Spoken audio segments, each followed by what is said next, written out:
Boa tarde, pessoal. Estamos em mais uma Ação e Reação nessa sexta-feira nublada na Baixada Santista.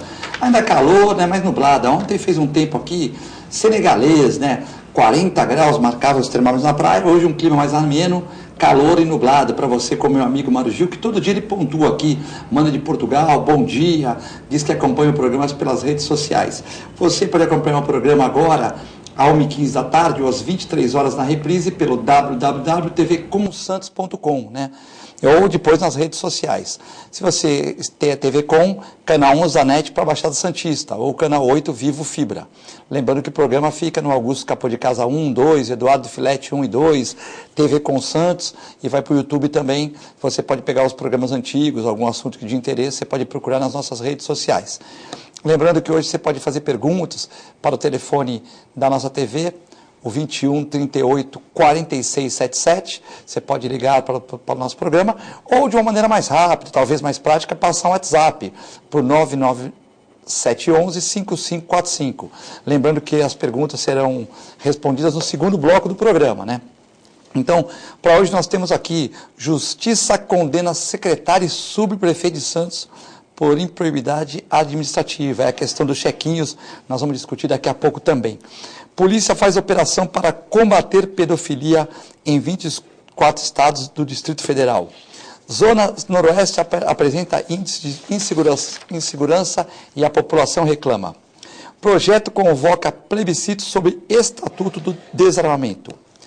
O nosso vice-governador Márcio França e o prefeito Pedro Gouveia são fotografados em Roma e, segundo o script, vão fazer uma visita ao Papa no Vaticano. Para comentar essas e outras notícias aqui nessa sexta-feira, nós temos aqui o delegado De La Rosa, né, delegado conhecido aqui na região, e também João Vilela, advogado, comerciante e também empresário da nossa região. Hoje, como é dia 20, né, eu vou começar pelo lado direito, aqui pelo De La Rosa, que nós estamos há tempo tentando trazer o De La Rosa aqui, ele que comenta também em outros veículos aqui, na 91.7 nas terças-feiras, um jornal que eu participo no sábado e na segunda-feira. Ele faz um comentário sobre segurança pública, sobre como nós devemos nos portar diante de algumas situações, muito bacana. Outro dia tinha uma discussão dele com o Romano lá, ele é contra o armamento, o Romano é a favor do armamento. Ele esteve explicando que a pessoa demora 4 segundos para pegar a arma e nesse tempo ela pode ser vítima de um atentado. O Romano já explicou que muitas vezes o roubo é lá na frente, quando for chegar em você, você já está armado, enfim. Mas são discussões importantes para a sociedade. De La Rosa, é um prazer ter você aqui no nosso programa, você que é comentarista aqui, ficou um pouco fora na época das eleições e agora está retornando, né? Eu que agradeço, Filete. É sempre um privilégio participar dessa bancada, em especial no dia de hoje, por 2 razões absolutamente cordiais para mim. A primeira, rever o meu amigo Dr. João, um generalista, um advogado que é capaz de analisar as questões do espectro mais amplo, com a profundidade e com o respeito à verdade que lhe caracteriza. E também porque hoje, Dr. João e meu amigo Eduardo, hoje é o dia do poeta. Dia 20 de outubro é o dia do poeta. E nessa segunda faceta, essa segunda persona que eu tento enveredar, é uma satisfação muito grande. Eu encaro isso como um presente dos tempos, esse convite nesse momento, no dia do poeta. Muito obrigado por esse carinho e essa oportunidade. Você tem várias personas, né? A pessoa do delegado, a pessoa do amigo, a pessoa do escritor, do poeta e outras que a gente não conhece, né? Mas você tem várias facetas como todos nós, né? Mas eu queria agradecer também a sua presença. E também o nosso comentarista de todas as sextas-feiras, o homem que mais aparece na televisão da Baixada Santista. Você põe no 11, põe no 13, põe lá, tá o João Vilela, um comentarista que as pessoas gostam muito aqui também. É um prazer muito grande receber você aqui toda sexta-feira, João. Prazer é você, prazer, Paulo, obrigado pelo elogio. Eu não sei se mereço, mas agradeço. Obrigado a todos, um prazer estar com vocês aqui. Bom, hoje nós vamos falar sobre segurança, violência e tal. Mas vamos fazer essa notícia aqui, que sai no Jornal Tribuna, Diário do Litoral, sites aí, que a Justiça condenou o secretário de Serviços Públicos de Santos, o Carlos Alberto Tavares Russo, muito conhecido, e o subprefeito da Zona Noroeste, Acácio Fernandes Egas, por improbidade administrativa. O motivo foi a contratação de funcionários temporários sem concurso público em 2014. O caso que ficou conhecido como chequinho. Já o prefeito de Santos, Paulo Alexandre Barbosa, foi absolvido. O Ministério Público do Estado de São Paulo ajuizou ação civil de responsabilidade por ato de improbidade administrativa contra os 3. Paulo Barbosa foi absolvido e os 2 foram condenados. Essa questão é uma questão que preocupa a sociedade, De La Rosa. Como é que você vê essa questão do famoso chequinho aí tão divulgado, né? Eu acho que nos tempos modernos, no momento em que o Brasil vive, nós temos um compromisso, todos nós, eleitores, eleitos, cidadãos, a responsabilidade na condução da coisa pública, doutor João. Está muito explicitado lá nos princípios do direito administrativo o tal do LIMP, legalidade, impessoalidade, moralidade, publicidade e eficiência. Mas o texto legal, embora seja preciso, ele é pequeno na minha opinião. Maior do que a lei, há de ser a vontade do povo brasileiro da mudança, dessa mudança que é tão necessária para que tenhamos a oportunidade de vivenciar os avanços do Estado como um todo. Quando nós temos negociatas escusas, quando nós temos contratações sem o devido respaldo legal, quando temos apadrinhamentos, quando temos superfaturamentos, nós estamos tirando da grande maioria da população aquilo que ela espera do Estado: segurança, educação, saúde. Então eu vejo com muito bons olhos que o Ministério Público Bandeirante, o Ministério Público do Estado de São Paulo, atue de maneira contundente no combate a esse tipo de atividade. Aqui não se faz mais juízo de valor. Nós temos que analisar a coisa de maneira pragmática. A população não suporta mais que os seus dirigentes se comportem de maneira sequer duvidosa. Não cabe mais aos dirigentes, aos eleitos, no mundo de hoje, com as dificuldades que o momento nos impinge, doutor João, que possamos sequer duvidar da atividade dos nossos dirigentes. Então, claro que é muito triste que passemos por isso, mas eu sou um sonhador, Eduardo. Eu acho que todo mau momento é um sinal de que podemos mudar, de que estamos num processo de transparência, de limpeza do mundo político. Claro que tudo isso só vai efetivamente acontecer a partir do momento, doutor João, que a sociedade, o povo, que na verdade é o dono do Estado. O povo é o patrão do prefeito, o povo é o patrão do vereador, o povo é o patrão de qualquer pessoa que ocupe um cargo público, do delegado, do policial, do vereador, de qualquer político. Que o povo entenda que nós temos uma responsabilidade com o nosso país e muito particularmente com a terra da caridade e da liberdade, com Santos. Elegermos pessoas que estejam absolutamente imaculadas nesse campo. Que não pare sobre elas, doutor João, nem sequer mesmo a desconfiança. Porque se mantivermos essa prática de porque conheço fulano, ou passar a mão na cabeça daquele que, foi só um errinho, nós estaremos tirando dos nossos filhos, dos nossos netos, aquilo que de mais sagrado nós podemos deixar a eles: saúde, educação e segurança. São os pontos principais que o Estado acaba sempre... Você conhece muito bem, né, Paulo, essa questão da dificuldade que a administração pública passa.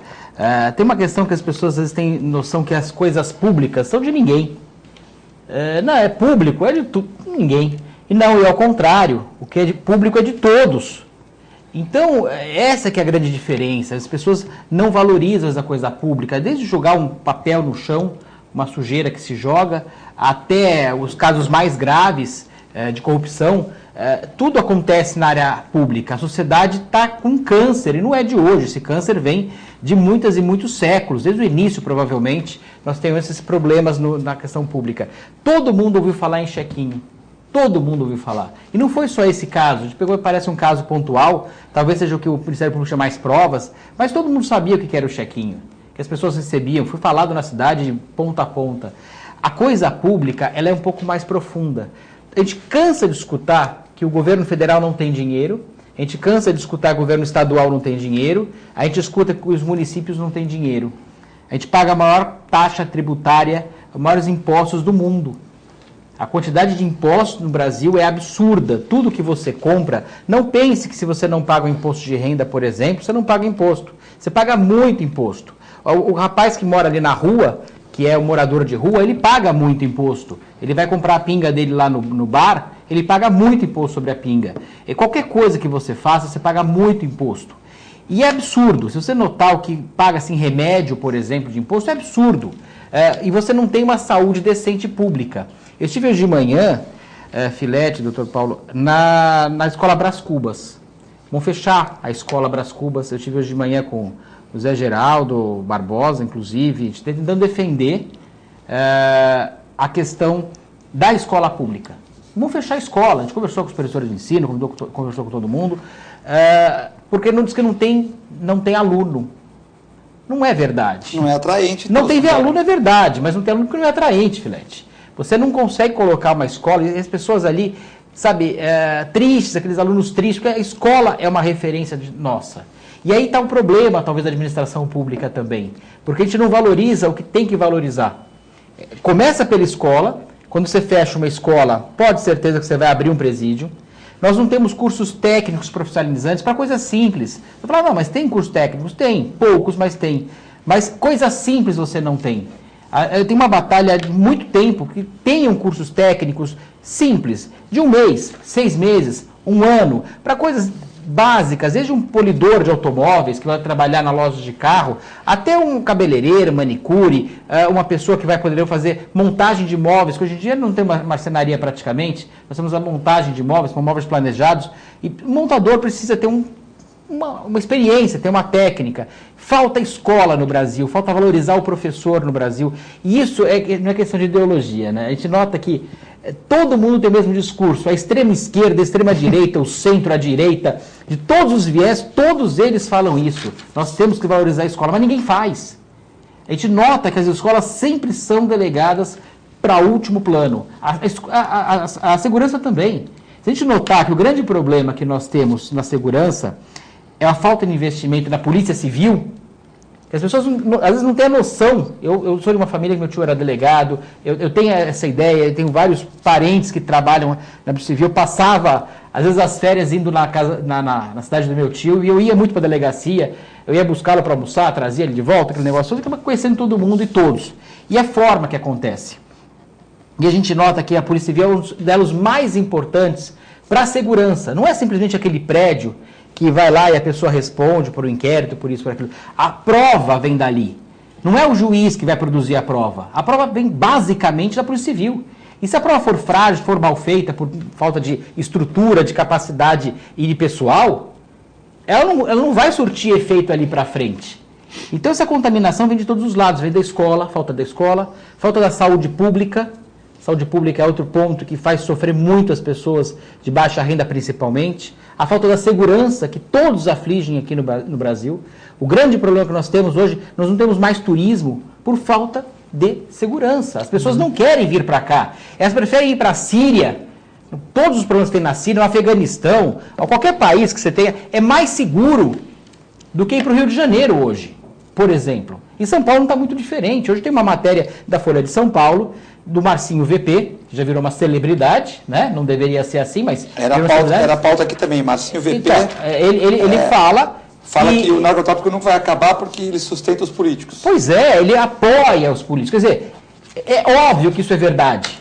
Tanto aqueles empreiteiros e aqueles empresários que estão hoje na grande mídia, que patrocinaram vários políticos para furtar e para roubar o Estado, de uma forma absurda, bilhões de reais foram desviados através desses, entre várias aspas, empresários, que não são empresários, são corruptos que estão ali apenas para amealhar o dinheiro público que é suado da população brasileira. E os bandidos também, já aqueles de carteirinha, aqueles bandidos mais perigosos, que a gente chama de perigosos, o narcotráfico, o tráfico de armas, de todos os tráficos possíveis, de todos os bandidos.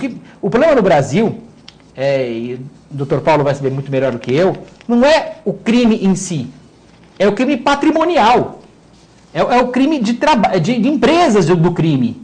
Na realidade o grande problema, se pegar hoje a taxa de homicídios em Santos, não quero errar o número, mas pelo que eu sei é de 4,5 a cada 100 mil habitantes.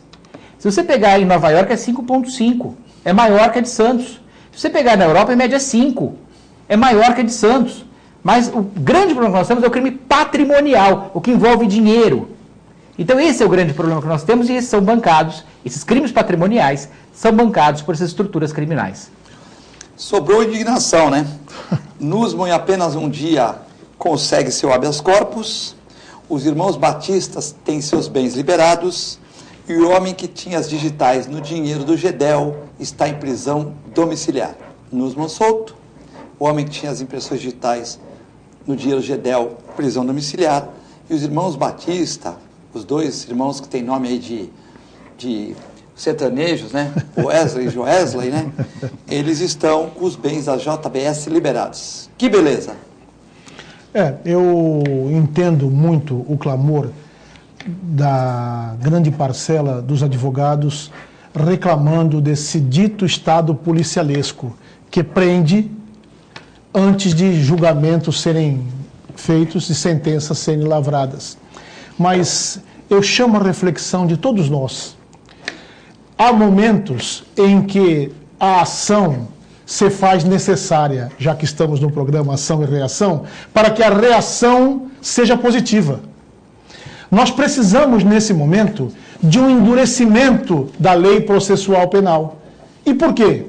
Porque nós estamos vivendo o caos absoluto comportamental, doutor João. Nós não temos mais homens e mulheres dignas exercendo postos importantes país afora. E não são só homens e mulheres nos cargos públicos. Nós estamos assistindo, absolutamente pasmos, a um empodrecimento da classe empresarial brasileira. Sem dúvida. Comportamentos pérfidos. Eles são verdadeiros criminosos, abutres, se deliciando e se autossustentando das brechas morais dos ocupantes dos cargos públicos. Então é preciso sim que o processo penal, através dos seus mecanismos de persecução, seja um pouco mais duro nesse momento. Para mais do que manter essas pessoas na cadeia, através das prisões preventivas ou prisões cautelares, que são medidas que antecedem a sentença final, mais do que sua manutenção, para passar à população essa mensagem que nós precisamos definitivamente absorver, Eduardo, que nós estamos num Brasil diferente. E não foi porque melhoramos enquanto cidadãos, não. Porque estamos bem atrasados em matéria de cidadania. É porque a água chegou no nosso pescoço. Não temos mais empregos, não temos mais investimentos, nós não temos mais condição de assistir calados essas trocas de emendas, essas trocas de cargos, essas compras e vendas de consciências com a naturalidade, com a facilidade que estamos assistindo. E por quê? Porque olhamos para o lado e percebemos que os nossos irmãos, os nossos amigos, os nossos filhos não têm emprego. Que as condições mínimas e aquilo que tínhamos conseguido evoluir patrimonialmente está se despedaçando. Agora não é mais o pobre que está sofrendo, porque enquanto era o pobre, parecia que havia uma cortina, né? A elite não enxergava esse sofrimento. Agora a água chegou ao pescoço, e eu só não vou usar o termo correto em respeito ao filete, a água chegou ao pescoço de todos nós, pobres, classe média e classe média alta. Nesse momento, onde todos vivenciamos uma realidade delicada e que nos aflige, é o momento mais propício para as mudanças, doutor João. E são mudanças que envolvem dois pilares, na minha humilde opinião. A primeira delas, a responsabilidade.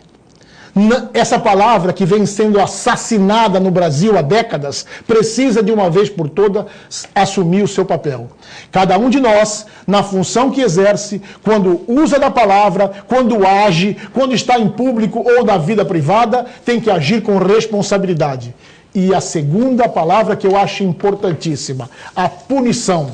Aqueles que porventura infringirem a lei hão de ser punidos de maneira severa, exatamente para que todos nós, e eu me incluo nisso, não fiquemos nem tentados a agir errado, porque é mais fácil agir errado. Todos nós somos crianças e soubemos sempre que errar é mais fácil que acertar. E esse processo evolutivo que o Brasil tanto necessita, Eduardo, passa por uma mudança de responsabilidade e a efetiva punição daqueles que não cumprirem aquilo a que se arvoraram fazer. Seja numa bancada dessa, seja no Congresso Nacional, seja na sua casa, porque os pais precisam também ter mais responsabilidade na educação dos filhos, seja em qualquer dos patamares que envolvem a sociedade. E nesse aspecto eu tenho só mais uma consideração, doutor João. O povo brasileiro é bom. É trabalhador. A grande maioria de nós, a esmagadora maioria das brasileiras e brasileiros é bom. Nós estamos só um pouco acovardados e um pouco decepcionados, achando que não tem mais solução. E o exemplo é ruim, o exemplo de cima é muito ruim. Esse é o grande problema. Nós olhamos para cima e vemos um exemplo muito ruim. Eu tive há 2 semanas atrás com uma reunião no Rotary com o vice-governador Márcio França. E ele falou uma coisa que acho que quase todo mundo sente, sabe, mas às vezes não tem um dado tão científico para colocar. Ele falou, é verdade o que ele falou. Ele falou o seguinte, todo o poder emana do povo. Está na Constituição, né? No início da Constituição já diz que todo o poder emana do povo. Consequentemente, todo o poder emana do voto, né? Só que tem um dado interessante, ele colocou e falou, olha, 95% dos eleitos do Brasil, isso é um dado dele, e eu concordo com isso, a gente pode notar que é bem isso mesmo, 95% dos eleitos do Brasil, eles são aqueles que têm mais tempo de televisão. Ou seja, tem uma exceção de 4% que só confirma a regra, todo poder emana do tempo de televisão. Ou seja, você pode concluir isso. É uma conclusão um pouco... Não, se todo poder emana do voto, né?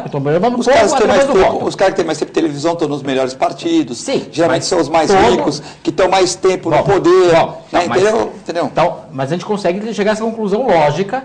Se todo o poder emana do povo, através do voto, todo o poder emana do voto, e os 95% dos mais votados são os que mais têm tempo de televisão, todo o poder emana do tempo de televisão para aquela propaganda política. Mas o cara ter um tempo de televisão grande, ele já tem que estar no partido grande. Só que e depende do partido grande, não coloca o De La Rosa lá para ser deputado. É o partido que tem mais coligação. Então, mas de repente... É o partido que fez mais conluio. Mas de repente eu quero sair para deputado. O grande problema, Filete, concordo com você. De repente eu quero sair para deputado. Aí você vai sair aí num partidinho pequeno. Naniquinho. Mas num partido grande, eu vou ter que ter uma costa larga para estar naquele partido grande. Já ser deputado e tal. Então uma coisa puxa a outra. O tempo de televisão, sim. Mas para ele estar naquele tempo de televisão, ele também tem que ser um cara que tem a influência política, né? Para concordar com esse tempo de televisão, você tem que juntar vários partidos. Sim. A maior parte do tempo de televisão. E os partidos não são partidos no Brasil. Aí é o grande problema. Se o partido fosse ideológico, não teria nem tantos partidos, começaria por aí. Mas são partidos com proprietários. Você compra o horário. Você compra o horário, na realidade. E esse horário, na realidade, é pago um tributo também, porque não é que a televisão faz de graça, é um horário gratuito para quem? É para o político, mas não é gratuito para a nossa população. Alguém está pagando essa conta, né? Somos nós, porque isso é descontado da tributação das televisões e da rádio também. Então, não é nada de graça, esse horário gratuito não é de graça, primeira coisa. E essa questão, no Brasil, você viu como é que foi agora a questão do toma lá, dá cá? Que é o que talvez seja a frase que melhor exprima como é que funciona o Congresso Nacional. Você me libera, eu te libero. O Supremo, talvez, aí eu concordo com o ex-presidente Lula, né? Porque ele falou que o Supremo está acovardado. E está acovardado mesmo, não nos termos que ele gostaria que tivesse, mas nos termos que nós gostaríamos que tivesse, que estão. E uma coisa é clara, nós não temos oposição no Brasil. Nós não temos, a única oposição que nós temos é o governo contra o povo. Pode pegar todas as notícias de hoje que você tem aí, todas, sem exceção, é o governo contra o povo. É o governo fazendo mal feito para acabar com o povo que cai na ilusão e vai continuar caindo. A última eleição que nós tivemos no Brasil para governador foi do Amazonino Mendes e do Braga, no Amazonas. Tinha 8 candidatos. Foi a última eleição agora, foi pouco tempo, foi uma eleição depois do tempo. Foi depois e todo mundo achava, vai vir um nome novo. Vai vir não, continuam os mesmos, mais tem tempo de televisão, os caciques tradicionais, os que são donos do Estado, os que aparelharam o Estado, que tem muita verba para fazer a campanha, e funciona dessa forma. Não é pela competência. Nós temos que mudar 2 coisas no Brasil, só para resumir rapidamente, sei que está no horário, mas 2 coisas temos que mudar. Nós temos que dar valor ao trabalho Valorizar trabalho e mérito. E o restante tem que ser consequência desses dois pilares do trabalho e do mérito. O resto dá para a gente deixar para depois. Trabalho e mérito tem que vir primeiro. Queria mandar um abraço para o Caculec, mandar um abraço para vocês dois, presidente do Comeb, o Mário Bernardino, que é presidente aqui da Sociedade de Melhoramentos da Vila Belmiro, também está assistindo o programa, vice-presidente do Comeb, o Rick Santos, da 102.1, agora 91.7, né? Isso. E que o nosso amigo Della Rosa comenta lá sobre parte policial, não é isso, Della Rosa? Nas terças-feiras também tem uma coluna lá no jornal, né? No jornal falado lá do Paulo Schiff, né? Também o Sidney Costa, que eu apelidei de poeta, hoje parabéns para ele, que é o dia do poeta, e o Heraldo Santos, também grande Heraldo, que conduziu alguns programas, jornalista, advogado, que também está vendo o nosso programa aqui, um abraço para eles. Nós vamos ao breve intervalo, é muito rápido, já voltamos.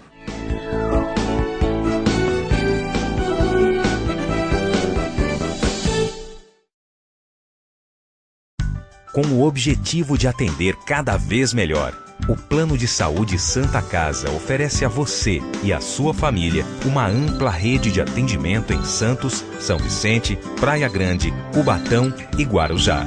Além de contar com a melhor equipe médica e multiprofissional do litoral paulista. Plano de Saúde Santa Casa de Santos. O melhor atendimento em plano de saúde. 3226-6200.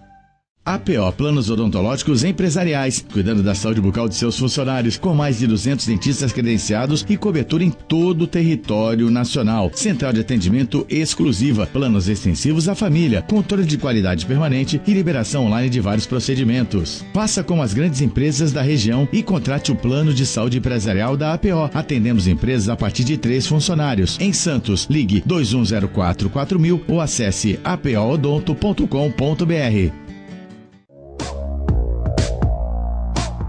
Sindicato dos Trabalhadores Municipais de Praia Grande, há mais de 20 anos levando aos seus associados planos de saúde e convênios, assistência odontológica e jurídica, curso de capacitação e outros benefícios, dando aos servidores melhores condições de trabalho e qualidade de vida. Para mais informações, acesse o site www.sindicatopraiagrande.org.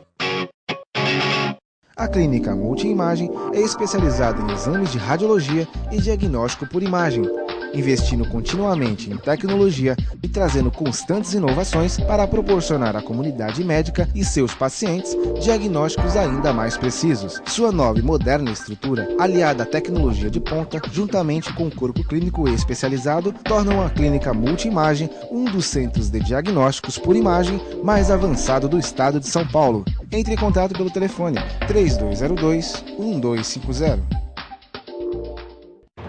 Sintracomos, um sindicato forte a serviço do trabalhador. Este é o Sindicato dos Trabalhadores nas Indústrias da Construção Civil, Montagem e Manutenção Industrial e do Mobiliário de Santos, Cubatão, Guarujá, São Vicente, Praia Grande, Mongaguá, Itanhaém, Peruíbe e Bertioga. Associe-se ao Sintracomos e faça parte da nossa família. Administração, Presidente Macaé Marcos Braz de Oliveira.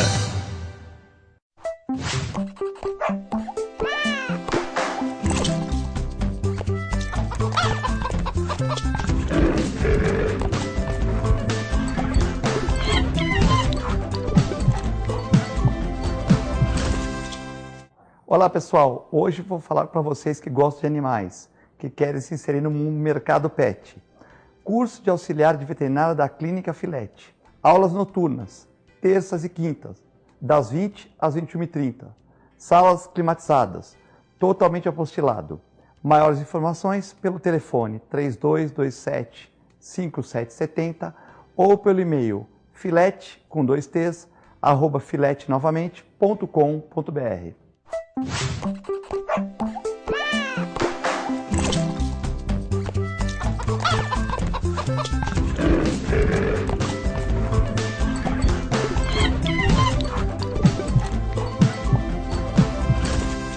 A melhor programação RVD. Mande a sua mensagem para o nosso WhatsApp 13 997 72 8946. Peça sua música, mande seu recado e concorra a muitos prêmios. Rádio RBD, música e esporte para você.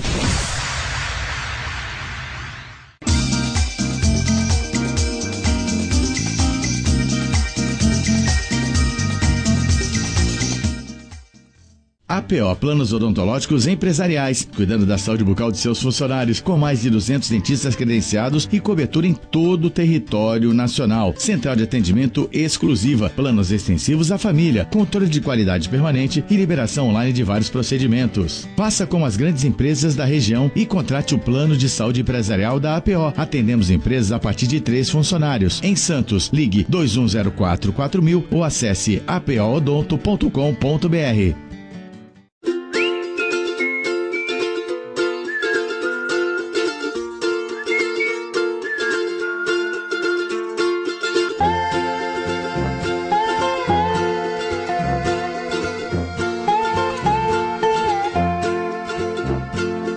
Em outubro, os sinais vêm de todos os lados. Siga-os. Outubro Rosa, mês de combate e prevenção ao câncer de mama.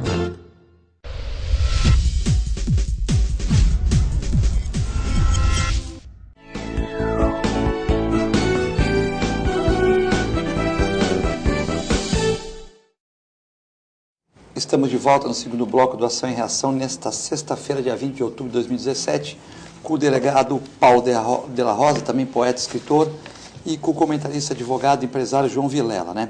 Queria mandar um abraço para o Nelson Roberto Corrêa dos Santos, que está aqui nos nossos estúdios, que é empreendedor cultural, sinta-se aqui na mesa, né?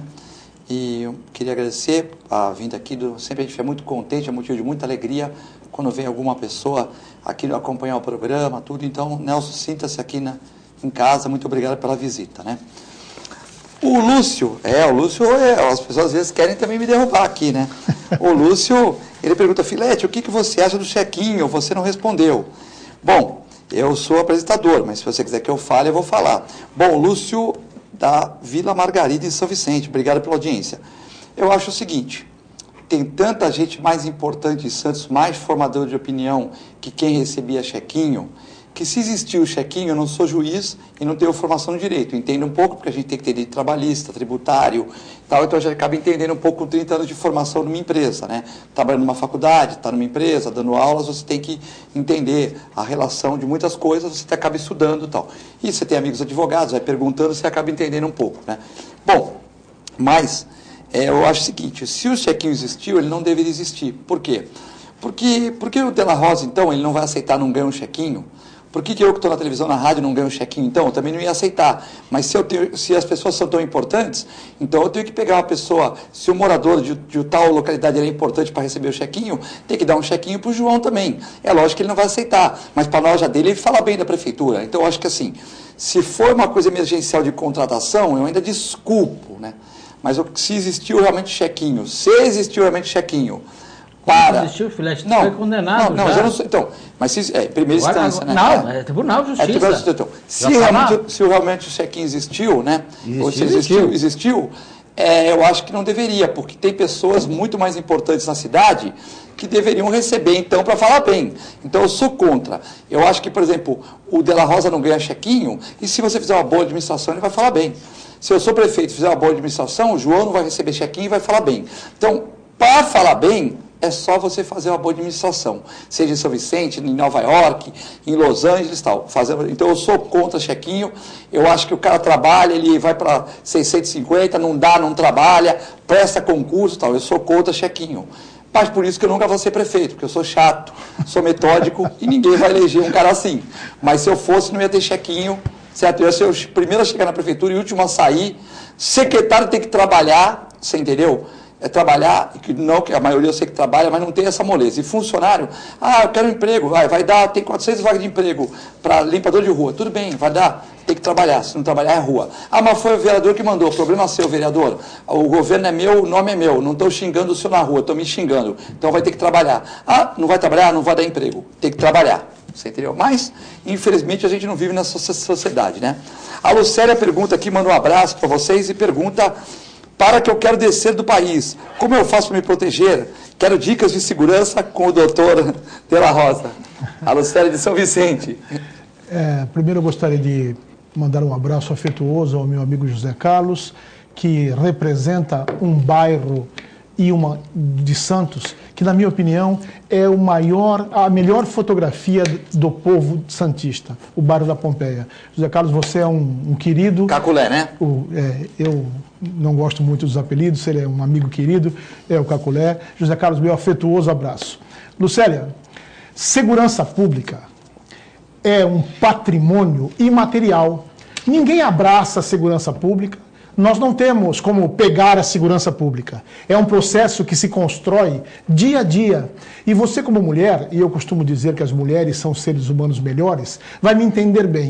Segurança pública, doutor João, é muito parecido com uma condução do lar.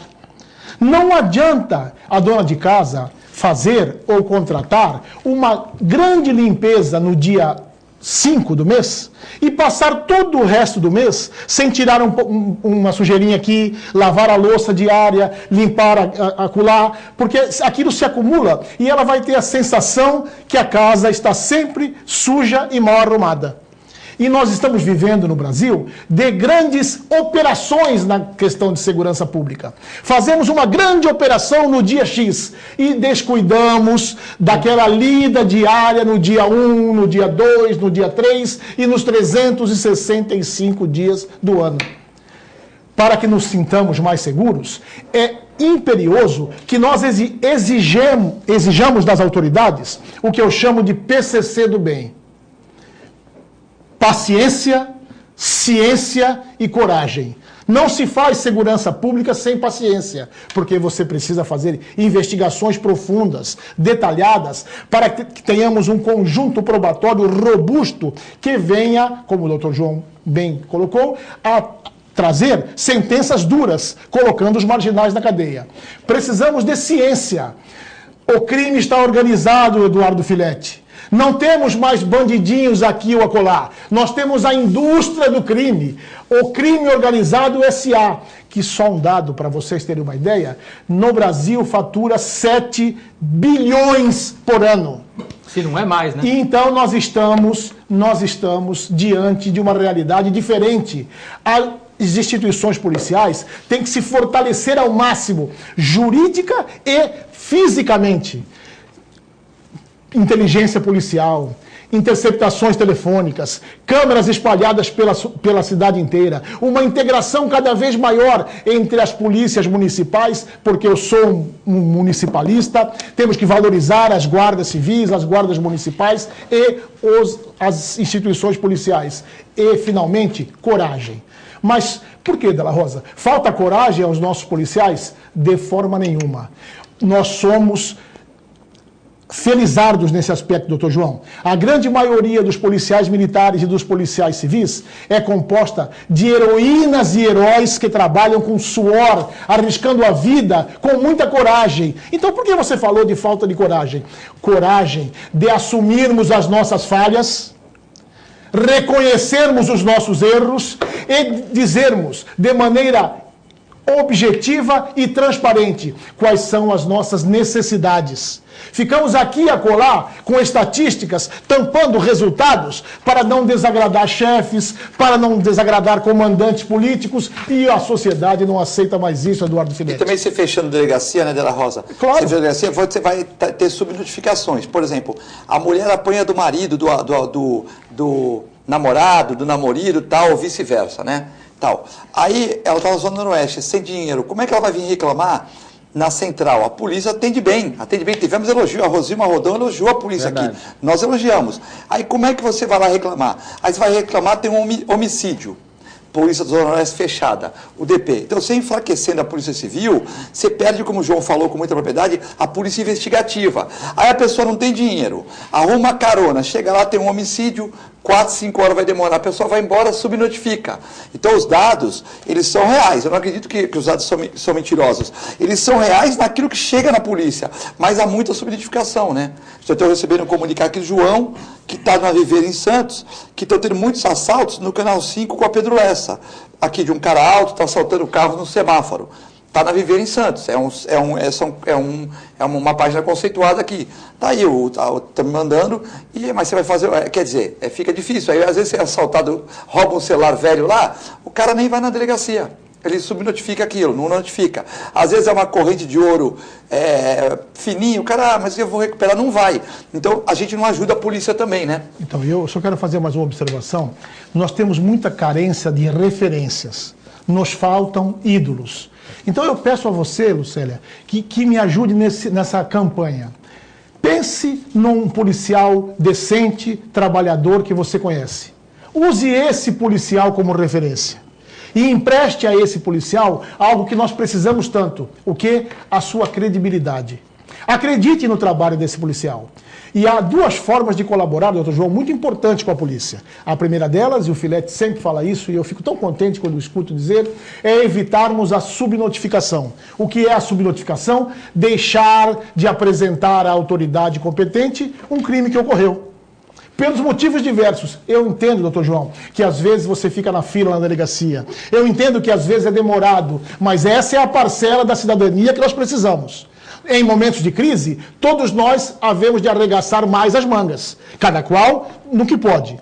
E a segunda arma, talvez a mais eficiente das armas, que é tão pouco usada, doutor João, e o senhor sempre que pode também nos ajuda nisso, eu lhe agradeço. O Disque Denúncia. Infelizmente, Eduardo Filete, o nosso Disque Denúncia toca pouco na contramão do que acontece com os trotes, porque os trotes continuam acontecendo muito para o 193 e o 190, prejudicando o trabalho da polícia. Mas o tão precioso Disque Denúncia, o cidadão não precisa se identificar. E como o doutor João falou no começo, com a história dos chequinhos, todos nós sabemos que as coisas erradas acontecem.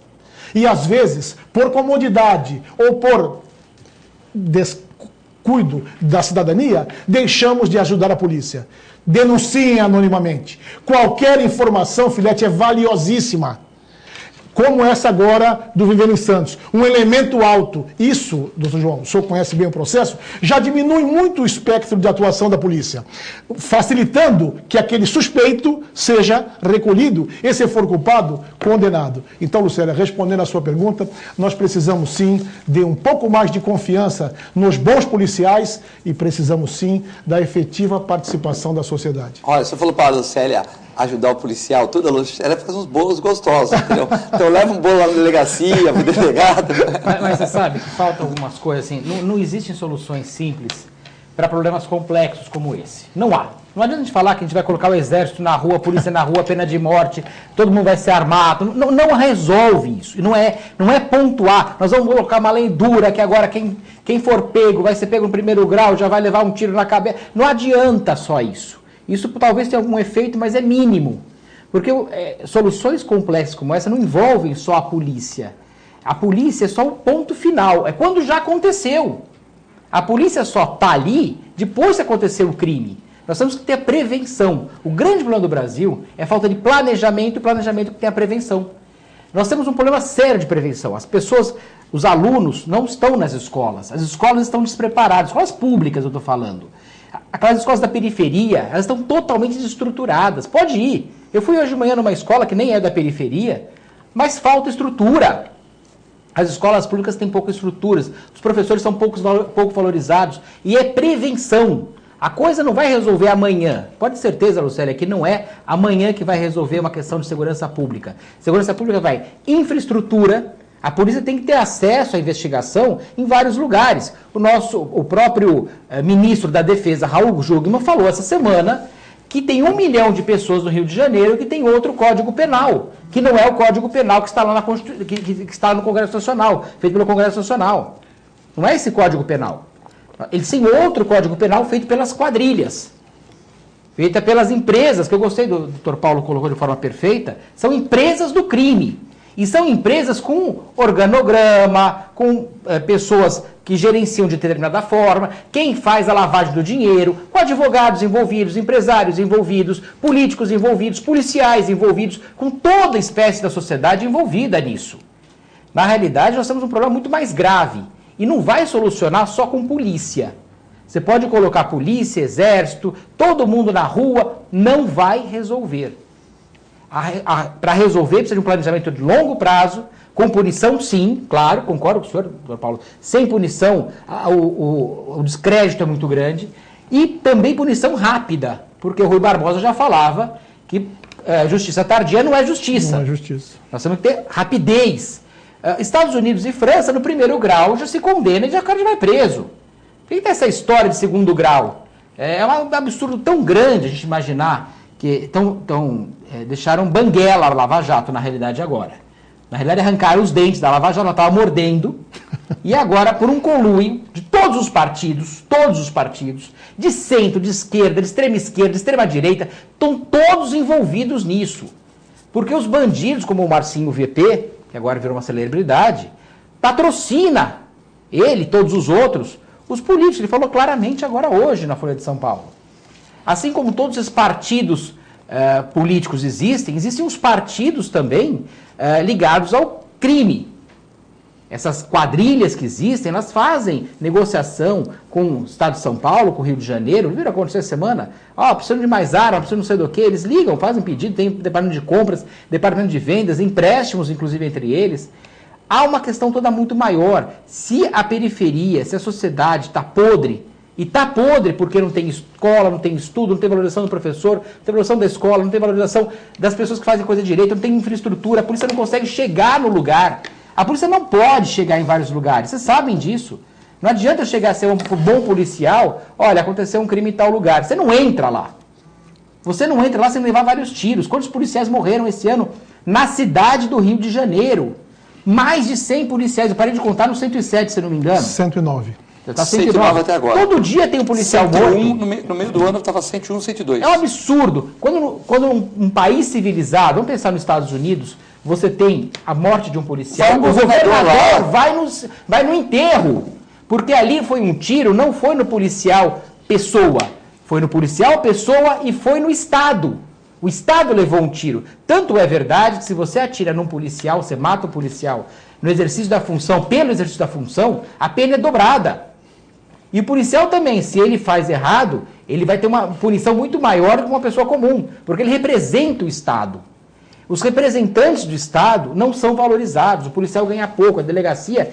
Eu passei muito tempo na minha vida em delegacias por a família ser delegado, então você conhece como funciona. A dificuldade de um delegado manter delegacia em ordem é muito grande. Um diretor de escola estadual, municipal, manter a escola em ordem é muito grande a dificuldade. Porque não se valoriza essas coisas. Nós temos que mudar muita coisa no Brasil. Não é só a lei também é importante, doutor Paulo, porque eu vejo que tem alguns detalhes que são importantes que a gente não muda, né? Nós temos muitos estados com características diferentes. E a legislação vem lá de Brasília. Um monte de deputado federal, que não necessariamente a mesma legislação serve do Rio Grande do Sul, serve para Amapá ou para Roraima. São situações diferentes. Cada estado tem que ter a sua lei penal. Cada município tem que ter sua guarda metropolitana. Porque não adianta você ter uma boa guarda civil em Santos, que nós temos uma boa guarda civil, e daqui a pouco o bandido passa pela fronteira de São Vicente, que é a mesma cidade, e ele não pode seguir. Nós temos uma boa guarda civil em Santos, que ajuda muito a polícia militar, ajuda muito a polícia civil. Agora, nós temos que mudar muita coisa, não é uma solução simples. Ela é bem complexa, que envolve infraestrutura, educação, saúde, emprego, envolve muita cultura e envolve polícia também. Quero mandar um abraço para várias pessoas que estão ligando aqui, né? A Valéria Capô de Casa e a mãe do Augusto estão vendo o programa aqui. Um abraço para a Valéria Capô de Casa. Fernanda Vanucci, Cleide, Clélias Vanucci também estão vendo o programa. O Fábio P. Ferreira do Conexão 013 informando que na terça-feira, às 21h30, o Conexão 03 pelo Facebook vai entrevistar o Ademário, prefeito de Cubatão, vai querer saber das dificuldades e do fechamento do hospital de Cubatão. Um abraço para o Fábio Ferreira do Conexão 013, Sidney Costa vendo o programa, a Elisete Protetora, também que trabalha com segurança pública, fala que já está adorando o programa, o Marcelo Rick de São Vicente, o Rick Santos da 91.7, o João da Revista Negócios em Cia está concordando com o que vocês estão falando aqui, né? Bom, tem aqui o Mário de São Vicente, perguntando sobre o projeto, é da pauta, todo mundo está fazendo a pauta hoje aqui, mas projeto que convoca plebiscito sobre Estatuto do Desarmamento, né? É o projeto apresentado em setembro, o Senado prevê um novo plebiscito para consultar a população sobre a revogação do desarmamento, né? Então eu vi uma discussão muito bacana, você e o Romano, né? Um abraço ao Romano, que em breve vai estar aqui também, né? Dizendo, o Romano a favor do armar a população, você acha que não adianta mais, tal, e é legal a gente ter, porque vocês são pessoas de segurança pública, né? Pessoas que entendem disso, que foram treinadas, doutrinadas para isso, então vocês podem explicar. Você é contra o desarmamento ou a favor, Della Rosa? Eu, antes de responder efetivamente essa pergunta, eu sou contra, eu gostaria de fazer uma observação. Eu sou um democrata, como prática de vida. Sempre que discussões são abertas para chegarmos a alguma conclusão, eu acho que já crescemos. É muito importante que nós tenhamos essa discussão a respeito do desarmamento. É exatamente essa a função do cidadão. Esse é o âmago da cidadania, a discussão das políticas a serem implementadas. Exatamente porque, como lembrou bem o Dr. João, o poder emana do povo e em seu nome há de ser exercido. Então é fundamental que nós discutamos cada passo importante do nosso futuro. Sou contra o armamento da população e explico com muita tranquilidade. Eu não gosto de bandido. A maioria das pessoas não sabe, mas meu amigo Eduardo sabe, o Dr. João sabe, Nelson sabe. Eu tenho tiros no corpo. Eu fui vitimado com balas no corpo. Eu tenho dificuldades de locomoção, eu tenho um problema que depois que eu descobri o nome, quase perdi de outro braço. Eu não tenho a adução e supinação do braço direito. Então eu não tenho nenhum carinho por bandido. Eu só não acho que a solução seja prenda e arrebente. Não acho hoje e nunca achei. Bandido bom é bandido morto. Há quanto tempo a gente ouve essa afirmação? O bom é não ter bandido. Desde sempre ouvimos a mesma história. E continuamos resolvendo a questão da segurança pública? Não. E você tinha tudo para falar isso, que você foi vítima. O Della Rosa, para quem não sabe, foi aquele delegado que está na capa da Veja. Eu não falei capa da revista da banca, não. Capa da Veja. Sobre o delegado que foi lá e passou um trator em cima daqueles CDs piratas. Tinha o CD pirata lá do pessoal e tal. Ele pegou, passou o trator em cima. Não é guardou numa caixa, não. Aquele jeito do jeito. Ele passou o trator em cima de, sei lá, quantos mil CDs lá, 100 milhões de CD. Foi capa da Veja. Então, Della Rosa é um delegado que atuava em São Paulo fortemente contra o crime organizado, né? Deixa eu só terminar o raciocínio, então. Nós precisamos, efetivamente, combater a criminalidade. Agora, de que adianta, doutor João, que cada um de nós porte uma arma?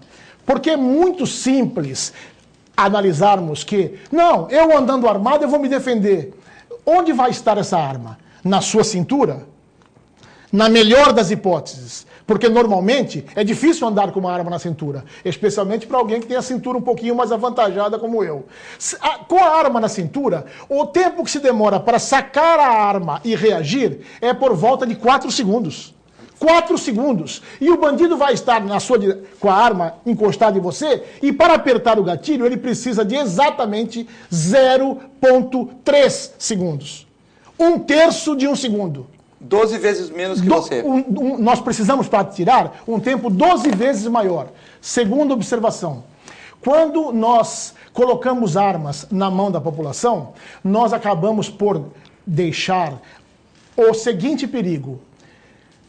As discussões banais que acontecem no trânsito. As discussões banais que, infelizmente, infelicitam os nossos lares, doutor João, porque nós ainda vivemos numa maldita sociedade machista, desrespeitando as nossas mulheres, tratando com descaso as pessoas menos favorecidas. Então, eu armado, fiquei nervoso, dou um tiro em alguém que me desacatou ou que eu poderia ter resolvido pelo diálogo. Mas vou ainda mais longe. Eu vou dar um exemplo triste, cortando na própria carne. Ou há um delegado no Rio de Janeiro que pediu na justiça o direito de carregar um fuzil consigo. E o que fez o delegado? E eu estou falando de alguém que é especialista. Ele pode botar o fuzil na cintura? Claro que não pode, né? Não cabe. Então ele colocou o fuzil no porta-malas do carro dele. Foi almoçar e qual foi a surpresa? Quando voltou, tinham arrebentado o porta-mala e levado o fuzil do delegado. Isso acontece aos montes. Várias das armas, doutor João, que estão nas mãos dos criminosos, foram armas furtadas ou roubadas de cidadãos de bem. Nós temos mecanismos outros para cuidar da segurança pública. Nós temos especialistas para esse assunto. Eu não acho que a população deva se arriscar para defender a própria vida. Eu não acho que a população deve se arriscar para defender o próprio patrimônio, doutor João. Isso é obrigação, e eu repito, é obrigação das polícias. Nós somos pagos para isso, para arriscarmos as nossas vidas. Agora, a população precisa entender que ela precisa modificar a sua conduta. E aqui, Eduardo, eu peço mais uma vez a oportunidade de lhe agradecer. Você sempre bate nessa tecla e você sabe a importância do seu trabalho. A receptação é o maior mal que nós vivemos. Porque os crimes que levam à morte, invariavelmente, não são os homicídios. Claro que o homicídio mata, mas eles são numa proporção pequena. Os crimes que estão levando à morte e levando à infelicidade às nossas famílias são os crimes patrimoniais. O furto e o roubo, e agora o latrocínio, o roubo seguido de morte. E eu pergunto, para terminar, onde estão esses produtos que são furtados e roubados de nós? Será que os bandidos têm lá um lugar onde eles se reúnem e fazem um totem, colocando celulares, correntes de ouro, peças de carro e ficam reverenciando? Não. Voltam à sociedade através de nós mesmos.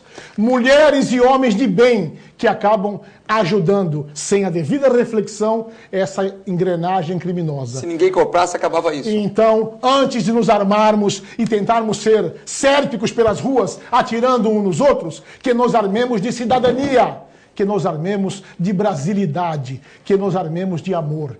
E amor a si e ao semelhante, ajudando a polícia, cumprindo a lei e, especialmente, exigindo dos nossos representantes, funcionários públicos, porque o doutor João sempre com muita coragem diz, o policial é um servidor público, ele é empregado do povo, exigindo que as nossas polícias tenham estrutura e que os nossos policiais sejam cada vez mais eficientes, mais legalistas e, especialmente, mais próximos da comunidade.